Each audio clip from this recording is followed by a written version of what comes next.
Dining টেবিলের কভারটা কেমন নষ্ট হয়ে গেছে, আবার অনেক দিকে ছিঁড়েও গেছে। কালকে বাজার যাবো যখন একটা নতুন দেখে ডাইনিং টেবিলের কভার কিনে আনবো। হ্যাঁ না না, তোমাকে কিনতে হবে না, তুমি ভালো দেখে কিনতে পারবে না।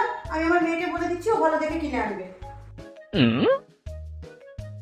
মা, মনুকে নতুন স্কুলে ভর্তি করাতে হবে, তাই ভাবছি এখানে পাশাপাশি একটা ভালো স্কুল আছে, কালকে গিয়ে অ্যাডমিশনের কথাটা বলে আসবো। না না, তুমি কেন যাবে? তুমি কি ভালো করে কথা বলতে পারো নাকি? তুমি ওখানে কি ভালো করে কথা বলতে পারবে না? তোমার যাওয়ার দরকার নেই, আমি আমার মেয়েকে বলে দিচ্ছি, ও গিয়ে অ্যাডমিশন করিয়ে আসবে। ও বাবা গো, ও মা গো, মরে গেলাম গো। ও বাবা গো, কি ব্যথা গো। ও বাবা গো, মরে গেলাম গো। বৌমা, বৌমা, কি হলো মা?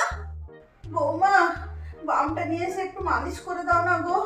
কোমরের ব্যথাটা খুব বেড়েছে, খুব যন্ত্রণা করছে, একটু সেঁকও দিয়ে দাও না গো। কিন্তু মা, আমি তো মালিশ করতে পারি না। দাঁড়ান মা, আমি দিদিকে ফোন করি, দিদি এসে আপনাকে মালিশ করে দেবে। হ্যাঁ, ও খুব ভালো মালিশ করতে পারে।